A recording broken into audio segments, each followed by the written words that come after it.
Hello, my friend, and welcome to episode 3 of Food for Thought. I am Gideon, and today we are discussing forgiveness. Now, I'm going to start off by reading some definitions that have been made readily available for individuals to explore. And of course, we kick off by looking at Google because it is something that is easily accessible. According to Google, to be more specific, the Mayo Clinic, it says it is an intentional decision to let go of resentment and anger. Let's go one step further and look at the American Psychology Association. They say it is the process of uncovering and letting go of anger at someone who has caused the client pain.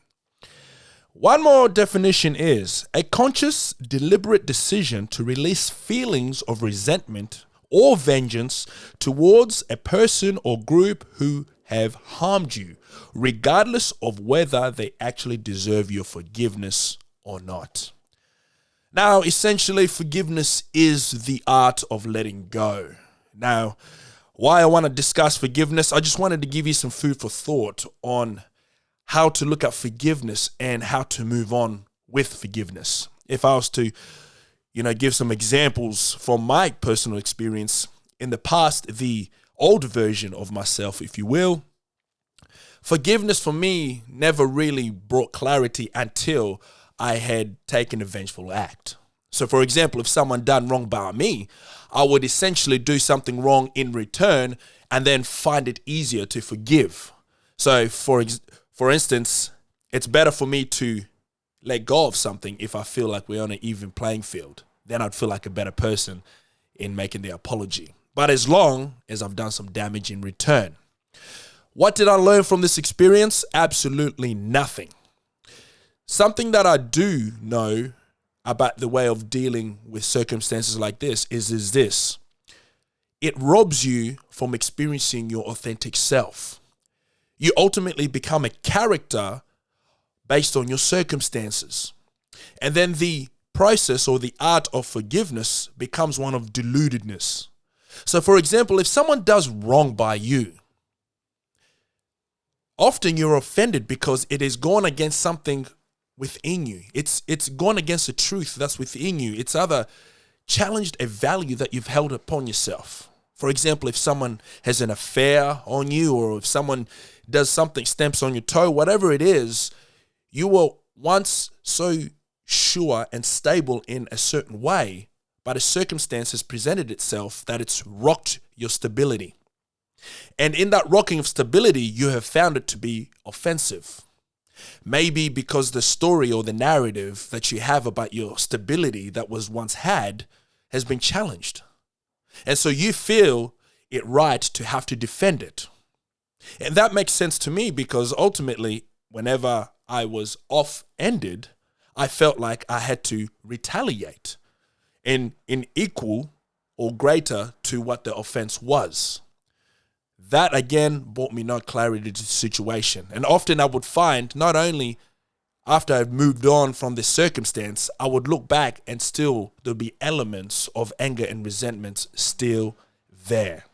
So why was this happening? Without being too psychological and getting all psychotherapy like, why did I find myself still holding that level of resentment, even though I have retaliated and done my, wrong in return?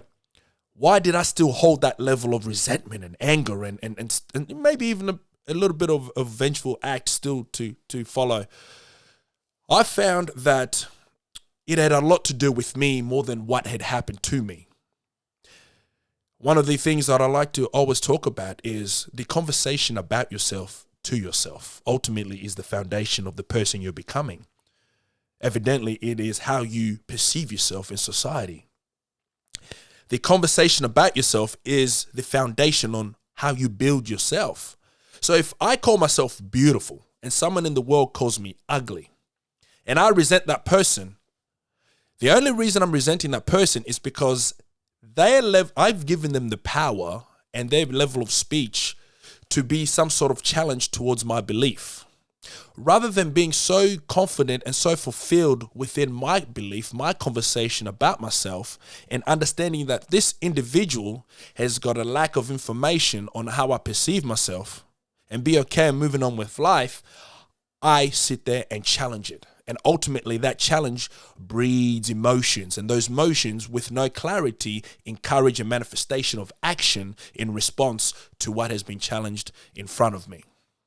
Ultimately, what I'm saying is this: when we hang on to resentment and anger and all these things that hinder us from experiencing forgiveness, the art of letting go, it is because there's something within us that is a level of void that we feel insecure about, that we feel we have to guard because it is incomplete. Here's a perfect example. If I walk into a gym and someone says, "Hey man, you're big for nothing," right?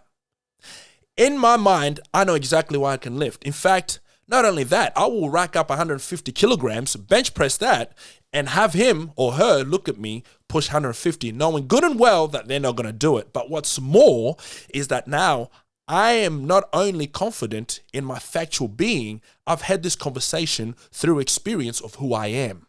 So whatever it is that it's external that is bestowed upon me, no matter what it is, as long as I am fulfilled in my conversation about myself, to myself, that which is external has got a harder job in trying to challenge me or offend me. Simplified once again, guys, the conversation about yourself to yourself has to be complete within self, because the world ultimately, regardless of how you feel and think about yourself, is going to challenge you. Because how you have the conversation about yourself will encourage or inspire you to demonstrate yourself accordingly into the world. And then the world will give you circumstances that say, "Hey, you don't belong here." And if you're not careful, you're going to believe that. If you're not careful, you're going to be told how pathetic, how stupid, how black, white, tall, skinny, fat, ugly, every element under the sun you are, that goes against every conversation that you have about yourself. And again, the void starts to get filled with what the world gives you rather than what you should have filled within your conversation. But that's my experiences. That's what I've come to learn. It is that the road to forgiveness is often a lot easier when you start to learn more about yourself, when you are comfortable within yourself, when you have that conversation about yourself to yourself. That way, when the world presents its opposing beliefs, you've got a reference point to check in and say, "Hey, wait a minute, that's not it. This is it. Because I say so, because this is my life, this is my time." If someone has an affair on you, you've got that reference point of coming back to yourself and understanding self first. And then knowing that this person has only demonstrated themselves according to their values and beliefs and morals and ethics. It's got nothing to do with you. So it's easier to forgive that person knowing that that is the result of their circumstances. They are who they are. They are the character of their circumstances they've been through. You're on your journey, you've been on your journey, and you continue on your journey. That's my experience, but I want to take things one step further. I want to call an anonymous friend, and let's hear what their experience is. I'll get my phone up. What their experience is and what they've come to know about forgiveness. Let's hope they pick up. That's the second ring. If they don't pick up next, then they're going to win $1,000. I joke. Hey. Hello, my friend. How are you? Good. Yeah, I did give you a heads up that I would be calling you on the podcast to discuss the topic of forgiveness. Have you got time? Yep. Lovely. So just to give you a run back, I've just been talking about forgiveness, the art of forgiveness, the journey of forgiveness, and the lessons that I've learned, and given examples such as the old version of me would often retaliate to equate to what's happened to me and then find it easier to forgive. And, now I'm older and wiser, I like to believe, but we handle things differently. And, ultimately the conversation about myself to myself is my best weapon when it comes to forgiveness. But I wanted to get a second opinion and, first question is: have you got memory of having to go through the journey of having to forgive someone, and what was that like? Yes, I definitely do. Hello. What was it like? Yeah. What are some For of the me, lessons through the journey that you learned? um, the biggest lesson I learned overall was that, that forgiveness itself is a journey. Wow. It begins and ends with me, Oh. and it's as much as there's often an initial moment, sort of like an intense emotional moment where you make the choice to forgive someone, it doesn't sort of end there. Right. As many movies suggest. Right. Yeah. The biggest thing I've come to realize is that it is essentially a grief journey. Wow. When you are forgiving someone, you've often gone through a loss or a betrayal of some sort. Right. So it can be treated much the same as a grief process where, you have that initial first moment of forgiveness, letting go of sadness, whatever you're holding on to. Right. But it will come back over time. It will resurface, and you'll have to deal with that along the way. Right. Wow. That is interesting. It's like a grieving process. Then you talk about the process of letting go, and that's true. Wow. I never thought of that. That's definitely food for thought right there.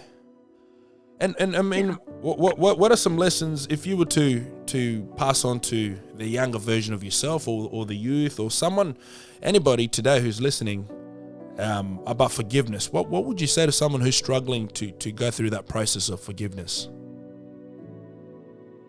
I would just tell them to not rush the process. I think the more pressure you put on yourself to forgive, the harder it becomes. Wow. And it can draw out a process that really doesn't need to take that long. Wow. Yeah. Yeah. Wow. I love that. There's definitely some food for thought in that. A grieving process, and don't rush the process. Absolutely. Mm-hmm. Well, that verifies something I said earlier about wanting to retaliate in the instance. And I spoke earlier about, going through the process of forgiveness and then thinking that I've come out the other end, only to find that, moments down the track, in hindsight, I look back and the emotions surface again. And yeah, so, well, that's comforting to know that. I thought I was just an evil person, but I'm human after all. Wow. Now, thank you for that, my anonymous friend. We will further this conversation, but thank you for your food for thought, and I'll talk to you soon, yeah? Yeah. Easy. All right. Wow. Food for thought. Absolutely. A grieving process. The moment of letting go and then going through the process, not rushing through it. Leaning into it. Wow. Definitely food for thought, guys. And if there's one thing I would like to finish on and give you some extra food for thought is this, that forgiveness is the art of letting go, but it's not simply letting go in the sense of ignoring. It's about letting go of the attachment to the circumstance and bringing the focus onto you. Because often if you hang on to the circumstances or the event or whatever took place, it hinders your ability to see yourself with clarity, to see your purpose with clarity in life. And so the quicker you are without rushing through the process, you are to working through it, the better you will have a life of working with yourself throughout life. Forgiveness is a necessity in moving forward, my friends. I would highly encourage it. And don't rush it, as my good friend says. It's a process.